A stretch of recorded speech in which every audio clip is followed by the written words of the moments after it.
Aujourd'hui, nous allons dans le Poitou avec la recette du broyé du Poitou, ou plus communément le gâteau sec.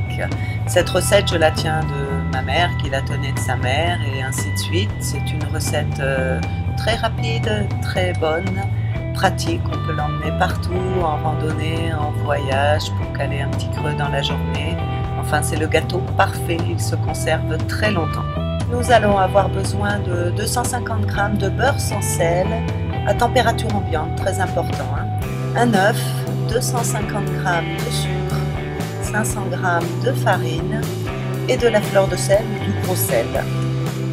Également une grande plaque pour aller au four avec un tapis de silicone ou du papier de cuisson. Donc la première étape, nous allons mélanger le sucre avec le beurre qui a ramolli à température ambiante et non au micro-ondes, c'est important. Et là, donc normalement, la recette voudrait qu'on utilise 2 œufs, le deuxième juste pour le jaune qui servira pour la dorure.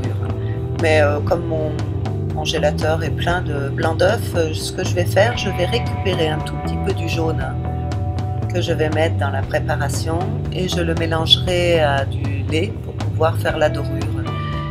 Et vous verrez que ça ne modifiera en rien la consistance du gâteau et il sortira vraiment très très bien. De toute façon, les recettes les plus anciennes du broyé du Poitou ne stipulent pas d'œuf dans la composition. Donc je mets mon petit mélange de côté pour la fin. Et là, nous allons donc rajouter à la préparation la farine. Et le secret de ce gâteau, en fait, c'est le gros sel au final. N'utilisez pas de sel fin parce que vraiment ça va tout changer. Donc là vous y allez généreusement, vous voyez, 3 fois, de grosses pincées, ça sera excellent. Et maintenant voilà, on va se faire le muscle. C'est le seul gâteau que je n'arrive pas à faire au robot, donc bon, là j'ai mis un gant parce que j'ai des os. Mais voilà, vous allez malaxer jusqu'à, bon là c'est pas encore prêt, jusqu'à avoir une texture de pâte bien lisse. Vous ne sentirez plus les grains de sucre quand vous prenez la pâte entre les doigts. Ils auront fondu, tout sera bien amalgamé. Donc voilà, là c'est prêt. Ce que je fais quand j'ai une journée bien chargée, je prépare tous les ingrédients dans le saladier, je filme et j'y reviens. Je laisse ainsi jusqu'à ce que j'ai le temps de revenir pour pétrir et cuire ensuite. Donc là, nous allons l'étaler en un grand rectangle de 1 cm d'épaisseur, bien uniforme. Et ensuite, avec le bout des doigts, on va passer les côtés pour faire une petite dentelle. Donc faites attention que tout soit bien uniforme pour la cuisson. Et avec une fourchette, on va faire des quadrillages sur toute la surface.